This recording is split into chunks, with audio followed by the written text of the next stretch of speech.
राधे राधे, जय श्री कृष्णा। आज अध्याय 2 46वां श्लोक का पाठ।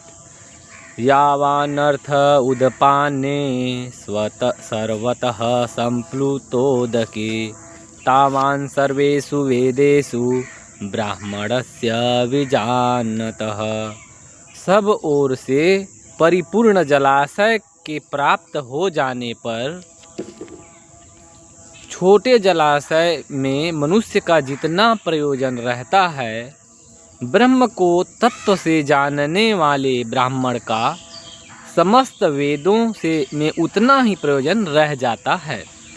देखिए, भगवत गीता गहन ज्ञान है और समझ न आने की वजह से लोग भगवत गीता में जो रुचि दिखाना चाहिए वो नहीं दिख पाता है, ऐसा मुझको लगता है। देखिए, ये दिव्य ज्ञान है, गहरा ज्ञान है, परमात्मा का ज्ञान है। भगवत गीता हर व्यक्ति को समझने का कोशिश करना चाहिए। जब एक श्लोक समझ में आने लग जाएंगे ना, आपको धीरे धीरे पूरा भगवत गीता आपको आनंद देने वाला, ज्ञान देने वाला, सब संकटों को दूर करने वाला, परम ज्ञान देने वाला हो जाएंगे और आप अत्यंत प्रेमी हो जाएंगे भगवत गीता का। देखिए, मैं बहुत सरलता से समझा रहा हूँ, बहुत सरलता से, ऐसा आपने आज तक कभी नहीं सुने होंगे इतना सरल प्रवचन। देखिए, मैं जो समझ पा रहा हूँ, जैसे कि कोई मनुष्य को सब ओर से परिपूर्ण बड़ा बड़ा जलाशय मिल गया जिसमें बड़े सुंदर सुंदर कमल के फूल हो, चारों तरफ से सुंदर क्यारी बंधा हुआ हो, पचरी बंधा हुआ हो और उसमें सुंदर सुंदर फूल खिले हो, उसमें बड़े सुंदर सुंदर मछलियाँ हो और उसका पानी तो ऐसा हो गंगा जल के जैसा निर्मल पानी हो और इतना भयानक बड़ा सरोवर हो जो कभी भी 2 साल अकाल भी बारिश भी ना हो, 3 साल बारिश भी ना हो तो भी उसमें का पानी कभी नष्ट ना हो जाए। मतलब बहुत भयानक बड़ा विशाल सरोवर मिल जाए। ठीक है, हर प्रकार से सुखदायक श्रेष्ठतम तालाब हमें अगर मिल जाए तो जो छोटे छोटे जो तालाब है, डबरी है, उससे हमारा कितना मतलब रहेगा, उससे हमारा कितना प्रयोजन रहेगा। है तो है, कभी जरूरत पड़ गया तो आचमन ले लिया, ठीक है। नहीं तो हमारे को जब मिल गए, चारों तरफ से घिरा हुआ हमें बहुत बड़ा सरोवर मिल गया है, तो छोटे छोटे तालाबों का है पर उससे ज़्यादा प्रयोजन नहीं रहता, क्योंकि हमें सुंदर और स्वच्छ बड़ा तालाब मिल चुका है। ठीक है मित्रों, ये समझना एकदम सरलता से, बहुत सरल है। कोई भी संसार के सबसे कम बुद्धि वाला कोई मनुष्य भी रहेगा, गाँव का बकरी चराने वाला, उसको भी समझ में आ जाएंगे।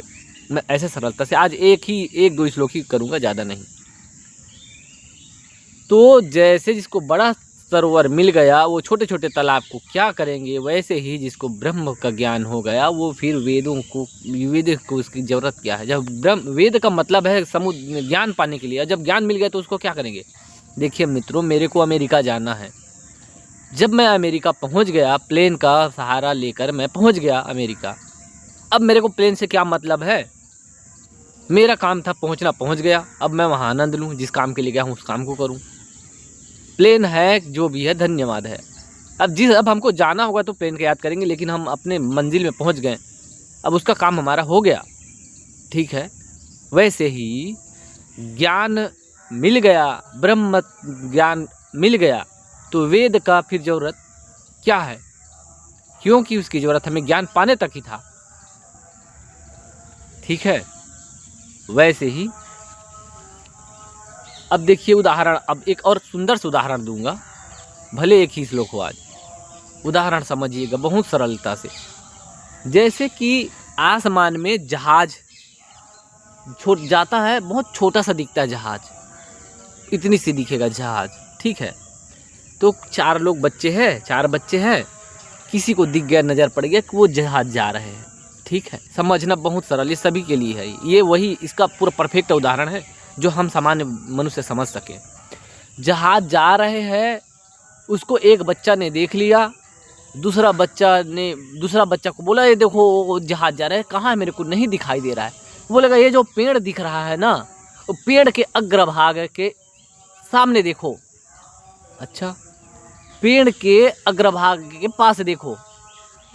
अब देखिए जहाज कहाँ है, बहुत दूर में, और बोल कहाँ रहे, उदाहरण दे रहे उसको ज्ञान देने के लिए कि पेड़ के अग्र, पेड़ तो हमारे हाथ के पास में है, नज़दीक में है, लेकिन जहाज कितना दूर में है। परंतु उस दूर के जहाज को दिखाने के लिए ही एक छोटा सा पेड़ का सहारा लेकर के वो दिखाई देने लग जाता है। और फिर भी कई लोगों को नहीं दिखाई दे पड़ता, ऐसा भी होता है, कईयों को फिर दिख जाता है। तो पेड़ के अग्रभाग में जहाज को देखो, ये कहना सिर्फ उस जहाज को दिखाने के लिए एक सहारा है, एक माध्यम है। और कईयों को उसी के माध्यम से, उसी संकेत से वो जहाज, दूर का जहाज दिखाई दे देता है। अब कई लोग जो विवाद करने वाले होंगे, तो कई लोग विवाद करने वाले तो ये भी विवाद कर देंगे कि पेड़ में कैसे जहाज हो सकता है, उतना दूर का जहाज। वैसे ही जो शास्त्र का वचन है उसमें भी कई लोग विवाद उत्पन्न खड़ा करते हैं। शास्त्र आपको आत्मज्ञान तक संकेत दे करके आपको आत्मज्ञान में स्थित करने के लिए है, उसमें विवाद करने के लिए नहीं है। ठीक है, शास्त्र विवाद का विषय नहीं है। शास्त्र का उद्देश्य हमें ज्ञान में स्थित करना, ज्ञान के और संकेत देने का ये साधन है शास्त्र। और जिसको ज्ञान हो गया उसको शास्त्र से कोई लेना देना नहीं है। परंतु अगर कोई मैं प्यासा हूँ, कोई एक गिलास मेरे को पानी पिला दे तो मैं उसको धन्यवाद कहता हूँ। लेकिन जन्मों जन्मों के जन्म और जन्मों अनंतों जन्म मरण से छुटा देने वाला जो शास्त्र, जो वेद, जो ग्रंथ मुझको अपने आत्मा में बिठाया है, सबसे ऊंचा गद्दी में बिठाया, परमात्मा की गोद में मेरे को जो बिठाया है, उसके प्रति मेरा कितना धन्यवाद, कितना कृतज्ञता हो सकता है, आप समझ सकते हैं। कल्पना कीजिए। बस यही आज हम एक श्लोक आज हमने अच्छा से अभ्यास कर सके हैं।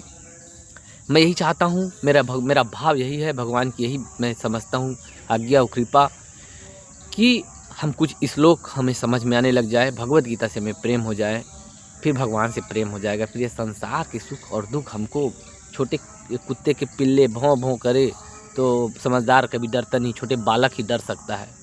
वैसे ही जो भगवत गीता के ज्ञान को अमृत जो पी लेगा ना, तो संसार के सुख और दुख रूपी जो कुत्ते हैं के पिल्ले हैं, वो वैसे ही बच्चे जैसा हो जाएगा। आपको डर नहीं लगेंगे, आपको वो भयभीत नहीं कर सकेंगे। और ये संसार के सुख दुख रूपी जो युद्ध है, इससे में आप विजय प्राप्त कर लेंगे। राधे राधे।